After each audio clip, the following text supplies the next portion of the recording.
Hi friends, we are here today to do another video all about access to work, and today we are comparing what it's like to get access to work as a self-employed person versus being an employed person. Now this is my lovely friend Bailey. We met at university, actually when Bailey was fundraising for their, how do you say it? Chronically. Chronically. At least that's how I say it. Wheelchair, and yeah, we met through that because we have a similar condition, so we got chatting, and we've been friends ever since. That's been quite a while now. When did you graduate? I left uni 2019. So yeah, me too. Years. Yeah. 5 years. Yes, we've both applied for access to work recently. Ignore Coco. I applied for access to work last summer, and I have a video all about access to work from my point of view as a self-employed person. Really taking the light. Coco, they don't want you in the video. People are probably more interested in her, to be honest. Coco pets get likes. Yeah. So sorry, we got so distracted by the dog that we forgot to say what we actually do. So Bailey, would you like to explain what you do? Yeah, of course. Hi, I'm Bailey. So I actually work, it's quite a niche one, as a sustainability manager in construction. So what this entails is basically doing environmental work, making sure permits are met, literally going on site walks, making sure that everything's in tow, doing a lot of ecology work with our ecologists, because I'm not an ecologist, so I don't know the ins and outs of everything. You're just saying a lot of words I don't know right now. Yeah, basically a lot of environment heavy things, but then also, which is new to my role and it's really exciting, I also touch on social value. So that's basically, obviously, we're building projects in communities, but how can we make sure the communities are benefiting? Oh, that's really cool. So that's the fun side of it, and then the environment side is my background, what I did at university. Yeah, so it's a bit of a weird one, but I really enjoy it. Oh, it's an interesting one. And get to do, it's quite varied, so I enjoy that. Yeah. And what I do is also very varied because I am a content creator, model, public speaker, voiceover person. But if you pick something creative, I probably am doing it. So, but I'm totally self-employed, doing all these different bits and pieces.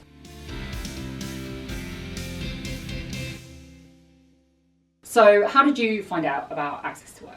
So I think part of it was a lot of research, just trying to find what support was available. So as we said, this is my second time going around for access to work. And I did have a different experience from before when I was already in employment to starting the new role. As we said, the time frame was so much quicker before starting. That's really good. Yeah, like I was very pleasantly surprised with how quickly things were moving. But then before, when I was already in employment, a bit of research, I think probably following content creators like yourself who talk about it a lot, and just really trying to find out how I could get support in a workplace where potentially financial barriers in place, or companies not being as supportive as they should be.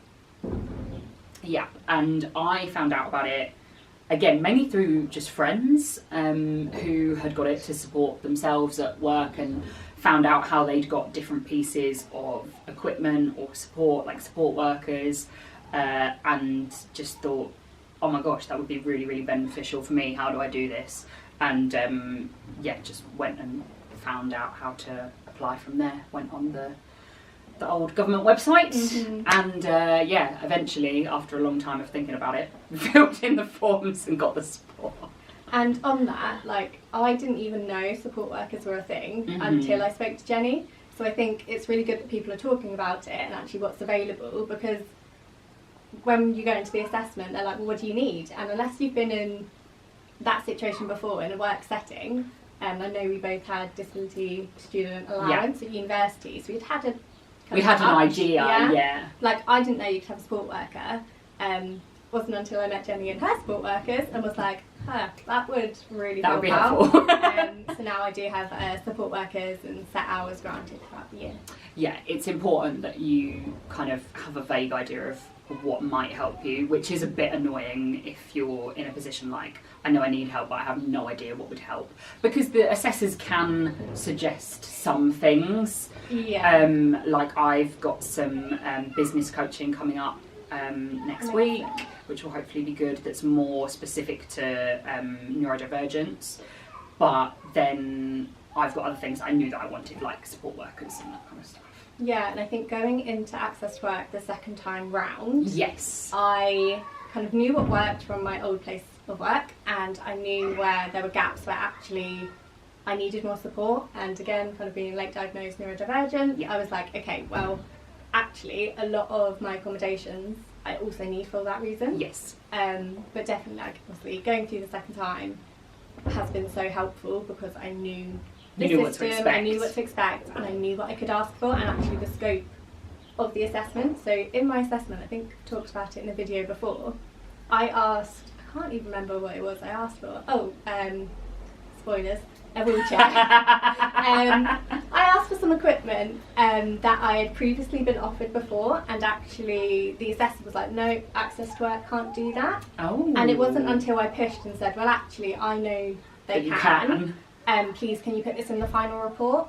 So he put this equipment request in the final report, and I'm soon to get it. So it's really great. But again, unless I knew that, and I had to, as always, advocate for myself and what I needed, I wouldn't have got like an amazing bit of kit that's coming my way and will really help me do my job.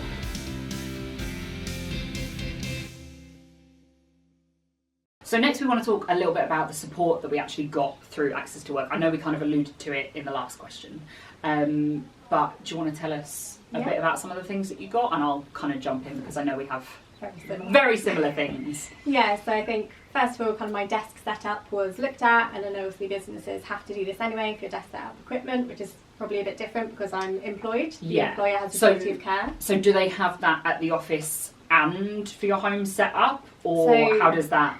Yeah, so it should be done in both locations because I do work hybrid, which is kind of one of my reasonable adjustments. I already kind of through disabled student allowance through my old employer was able to kind of retain some of the equipment. So I've got very specialist ergonomic desk chairs, ergonomic mouse, ergonomic keyboard that are always really good for me, as well as then software. But like with the software, I couldn't transfer it obviously from my old employer's laptop because I couldn't even transfer it from my university laptop when I got software. So I think we both have text to speech, speech to text. I have a kind of planning software called Global Mapping. I don't know if you got that one. Very similar coming. Yeah. I think that's all the software I've got, but I couldn't transfer it. I got all that software at uni, but couldn't transfer it then when I was working to my newer laptop. So it's a similar kind of... Definitely. And one thing that I've noticed, at least from the employed side, which probably for you, because you're self-employed, correct if wrong, like it's a bit quicker, but because we have to go through procurement processes, making sure there's like no modern slavery, like every supplier has to be screened. So like all of these new suppliers, because it's quite niche stuff, have had to go through this process. So actually, although yes, like my entitlement of everything was so quick, like could not fault it, I'm now actually at the point where I'm kind of waiting for the software to come round. So I don't know what your time frames were like. Well, so I find it interesting to see how that actually happened. So like when we got the report from the assessment, I got a piece of paper and it had like 3 different suppliers on it. So, but I was responsible then myself for contacting those people. Like the quotes were on there, I just had to choose where I was going for things. So, but I didn't have to do any background work. I was just like, yeah, sure. So, yeah, the report sounds so similar. We had what it was and 3 different suppliers. Yeah. But then, although I had that report, I couldn't physically do anything with it. Right. So I then have to give it to my manager, who then gives it to the procurement team, who then have to start onboarding these suppliers. That's just the process that we have. Okay. And then once that's done, obviously we have an IT team that manage it all. So then they're chucking it onto my laptop, and then I've got to download it all. So I guess rather than you just kind of getting the green light with your report letter, I've then had to go, okay, here you go. And to be honest, like it is taking time. So yeah, I think that's definitely a difference there. That's more complicated for sure. So what other, because you got some more physical equipment stuff as well. Yes. So I have a very exciting wheelchair that's on its way. It is an all-terrain mountain trike. So this was the equipment that, so before, rewind a bit, before in my first, the old place of employment, I already obviously had Chronically. Yes. It was a lot younger then and working really well and for my needs, but my needs have changed too. And so when I went obviously for access to work again, I was like, okay, well, they offered me the Omeo actually beforehand. So jealous. But I was like, obviously I have an all-terrain wheelchair. I've been working as an environment manager. I am like out on a construction site, still health and safety involved. Like I'm not just roaming around like doing what I want, but I need that bit of kit because obviously like even it's just not like no, a manual can't even go on gravel, no, let alone like the site. So yeah, but beforehand I already had Chronically and I was more than willing obviously to use that. We'd fundraise for it. At the time in my head I was like, right, environmental career, I've got the kit, what's gonna go wrong? Naively, wheelchairs get old. Yeah. So this time round I said, look, and also just the support needs for my hips and back. The Chronically unfortunately doesn't quite meet that. So yeah, I've got the wheelchair coming, it's on order, everything's going through. And actually really important to say is because I applied before I started the job, and you still have a 6-week window when you are in like employment, obviously the costing is different for yourself being self-employed, but Access to Work will pay for all of it, full funding. Amazing. Whereas if it's after the 6 weeks, the employer has to pay contribution as well. Okay. And also to note, because of the new social and mobility tariff, it basically means that if you use the equipment in your own time, you have to pay proportionally towards that as well. Okay. So that's also something to be wary of. For the desk setup stuff, like if it's in the office or if you're you not need going it to be at really home, using it. So much. like, and also if you had it at home, you're only using it in your work hours. Yes. But if anything outside of that, then you do have to pay a contribution toward. Yeah, so if you're working in the office using this wheelchair 5 days a week, Yeah. but then you want to go to the beach at the weekend, then you got pay for that side of it. Okay. Yeah. That's interesting. Yeah, what else? What have we forgotten? Questions. Support workers. Oh yeah. Just ask my support worker what we'd forgotten, and it was support workers. So I obviously have my lovely support workers. I have to say that because she's there. I'm doing it great. Thanks. No, I have my lovely support workers through Access to Work, and that's been one of the biggest things for me and one of the most positive changes for me as well. And I don't know, so you have support workers but not yet. Yeah. So I didn't know about support workers. I said until Jenny and met her support worker, and I was like, that would actually be really helpful. I think one thing for me that probably restricted the amount of hours that I wanted them for was just I knew that if they were following me around in the office, people's perception of their my capability would probably, unfortunately, I see what you mean. Like, it's not right, but I see what you mean. But also like day to day, I can, once I'm in the office, I can do my job. If I go on site, that's fine. Okay. But we'll be fine when the wheelchair comes. Yes, yeah. But basically I have like X amount of hours over the year. So this was more tailored when I have to do conferences. Right. Or work away somewhere that isn't my normal place of work away. Because you can't bring all your stuff with you. No, there's so much stuff. And yeah, there's just bags and bags and it's a nightmare. And even like travelling on the train, I need support with that. Yes. So I have, certain amount of hours that we kind of did a rough calculation of how many conferences do we think I'll do a year, how many times will I be working away, but not like at my usual office space. Yeah. So we've kind of roughly gone on that, and then similar to yourself, I can choose who I employ. Okay. But again, the difficulty here was they I still have to go the through same this procurement process, and with it being, I specifically said I want it to be somebody I know and trust because I think that's really important. Yeah. So we've kind of found a workaround. So basically, kind of work through one of the agencies we already use. Okay. Even though I think their little payslip will literally be a construction as if they're bricklaying or something. But yeah, it just means that they can then support me and get me to wherever I need to go. That's amazing. And yeah, for me, I could, again, just choose who I want, but it was much easier because I didn't have to go through that process. I could just say, yeah, can you come be my support worker, please? And they said yes. Well, after sending some quotes to my caseworker, and then they started a few weeks later once it was approved. So it was nice and easy. I think it's with you getting your report, and then it's kind of in your hands. Yes. To get things done. Whereas obviously when you're employed, you have to go through all of the processes until you kind of see the end result. Yeah.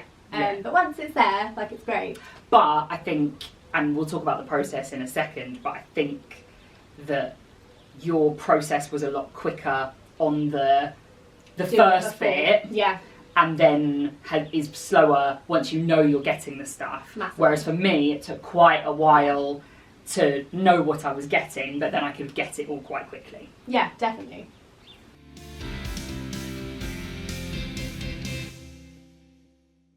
So we are going to talk a little bit about time frame and process now.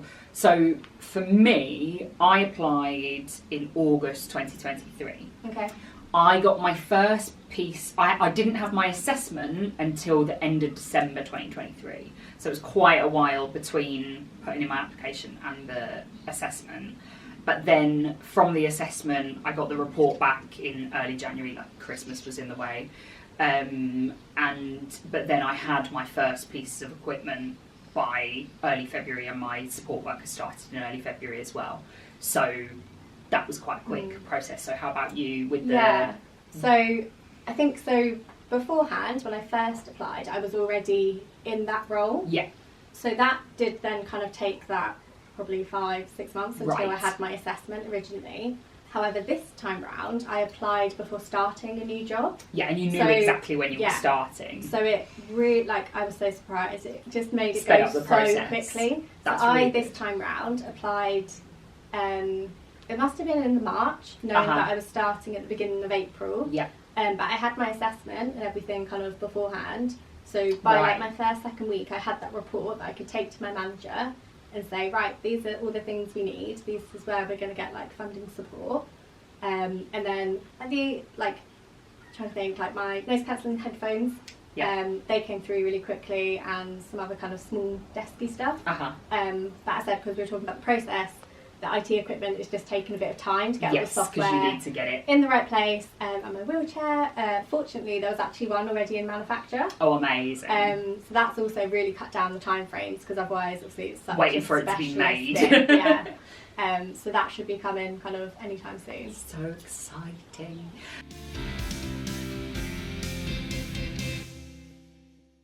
So finally, we're going to chat a little bit about the personal costs that are involved in access to work. And to be honest, for me, it's not been too much, but I'm going to let you...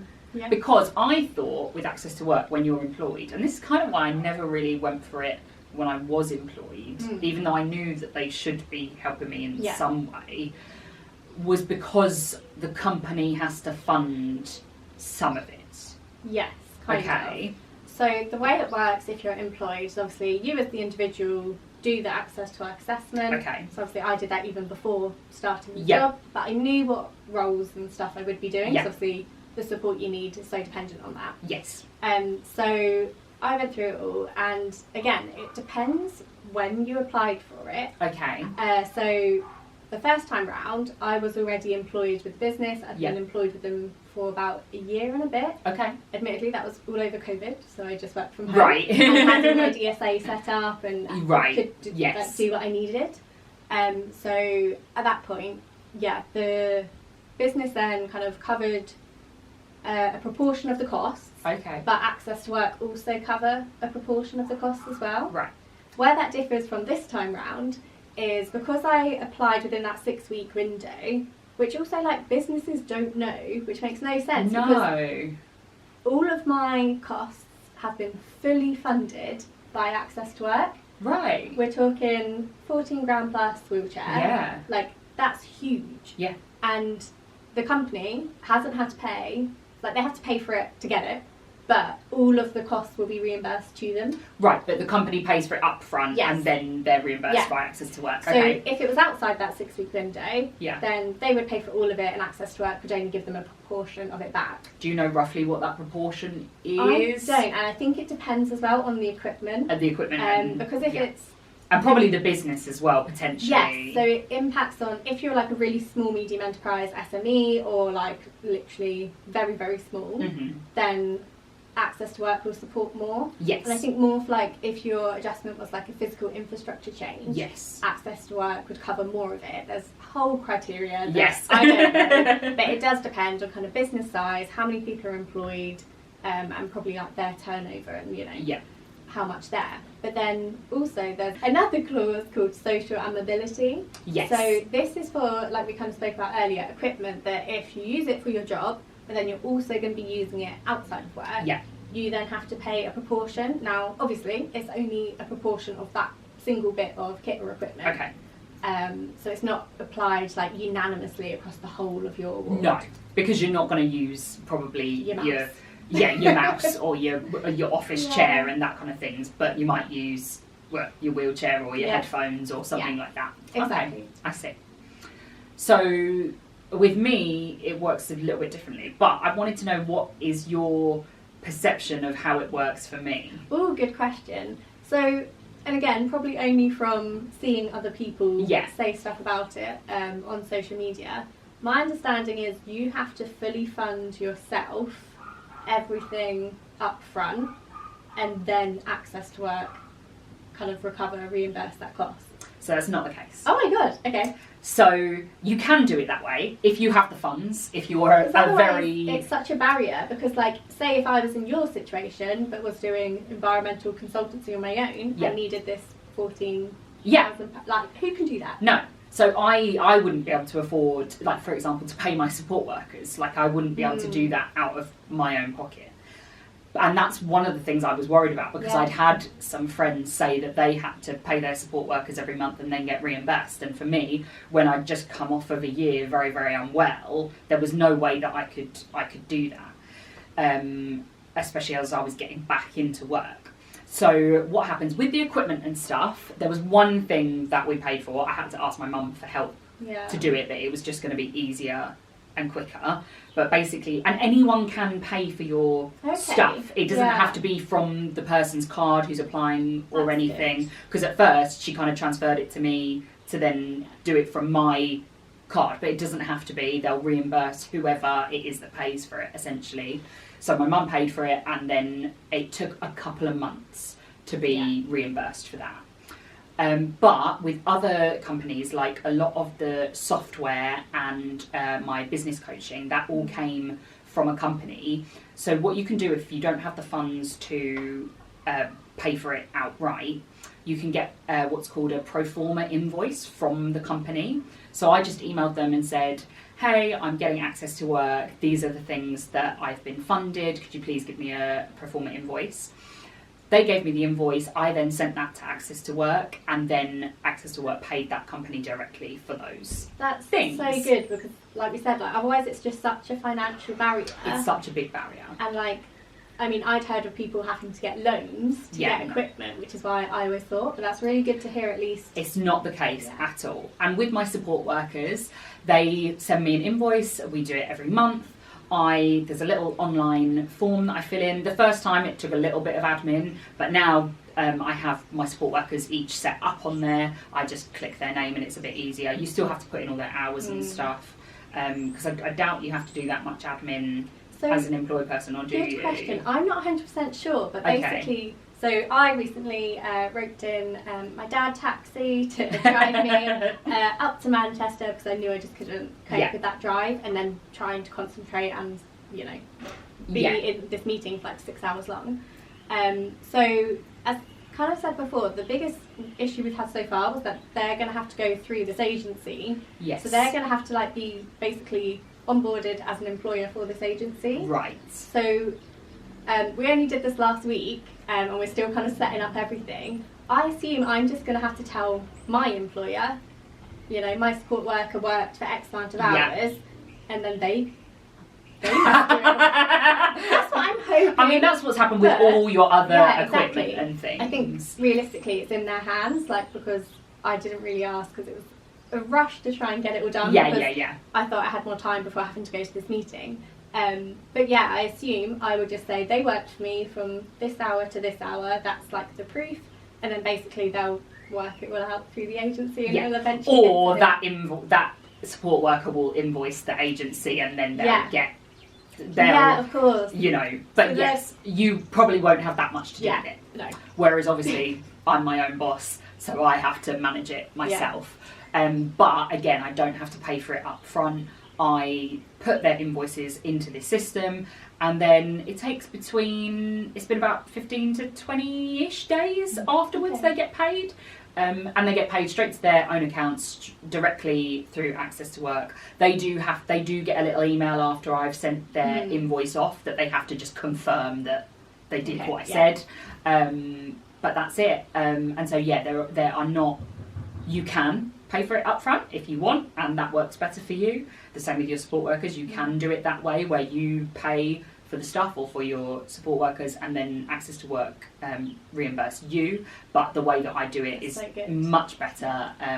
It doesn't have that financial barrier, and it's much easier as well. Just makes it more accessible to more people, 100%. and like that's the whole point of the scheme anyway. It's not just like disability or financial, like accessibility too. It's a huge thing, especially for disabled people. Yeah, 100%.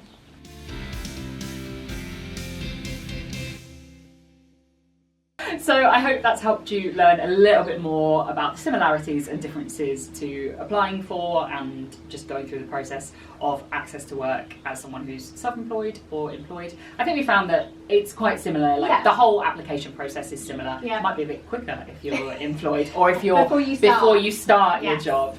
So if you're starting a job, it's much better to do it before you start than waiting. That's definitely something I've learned from this chat. And then also, I think the money side of things and where the payments come from and what support you get. That completely was not what I was expecting, but very pleasant to hear that actually there is support available to you. And I thought that employers had to pay like all of it. Most of it, like which had put off employers in the past. So it's a good thing to know that as well. I think, like, obviously we're talking about the similarities, differences and learning like through this, but again, like employers, unless they engage with the scheme, often have their own beliefs of what they think it is. Yeah, they're going to have misconceptions, or they're just not going to know about it. And I think that is the thing with this Access to Work scheme. Like it's really brilliant. No one talks about it. And no one talks about it. No. So if no one's talking about it to the people that need it the most, then no one's talking to employers about it for sure. So I hope that this helps, whether you're a disabled employee or self-employed person, or whether you're a business that would be interested in hiring one of us amazing people in the future. Completely, as you said. People just need to know it's available, as I said, whether you're disabled, self-employed or employed, and know that you can just start that application. You don't even need to tell your employed person, like the employer or... I mean, I have to tell myself, but... just go for it, because there is so much help available that, again, people don't even know. Yeah, 100%. And also wanted to make the point and close on this point that it's not just for those with physical disabilities. Yeah, Bailey and I both have physical disabilities. You can't tell mine right now because I'm sat on the sofa and not in a wheelchair, but we have physical disabilities, but we also, as we mentioned earlier, are both neurodivergent. We have mental health conditions as well. So it's for anyone with any kind of disability. You can get all sorts of different support. Whether you're deaf, whether you're blind, like there's loads out there. So don't just assume it's just for wheelchair users, because it's not. Like on that, yes, okay, I'm very fortunate this time around. I'm getting the new wheelchair. But most of the support I need isn't for my physical disability. Yes, yeah. And I think similar for you, like a lot of it is more for kind of that piece around neurodivergence and supporting that side. So yeah, like and my mental health as well. Like before, it was very much my anxiety stopping me from getting work because I just couldn't look at my emails. And now I have someone to support me with that. So yeah, they have to carry things and put things Yeah. places, and do all the physical stuff that I don't find as easy. But they save my energy, Yeah. they save me from pain, Yeah. they save me from anxiety, Mhm. they save me from overwhelm. Like, it's not just No, not at all. the, like, I don't know, pushing me around in a wheelchair. It's so true. Yeah, it's applicable to so many different people. 1,000%. And definitely go for it if you can. So Bailey, can you tell us where we can find you on socials? Absolutely. So on Instagram, it's Disability with Bailey. Just doing reels, kind of finding out what I'm doing, but it's all talk about access to work, disability in the workplace, and just trying to make workplaces more inclusive and a better place, hopefully, for disabled people. And then on LinkedIn, do a bit more of a formal Bailey's bulletin that comes out every month, and you can find my LinkedIn under Gemma Bailey Smith. And we will pop those links in the description below so you can visit those too. Thank you so much. No, It's been thank so you. lovely to have this chat and find out a little bit more Yeah. about the opposite perspective of access to work. Thank you so much for watching, and I'll see you soon for another video.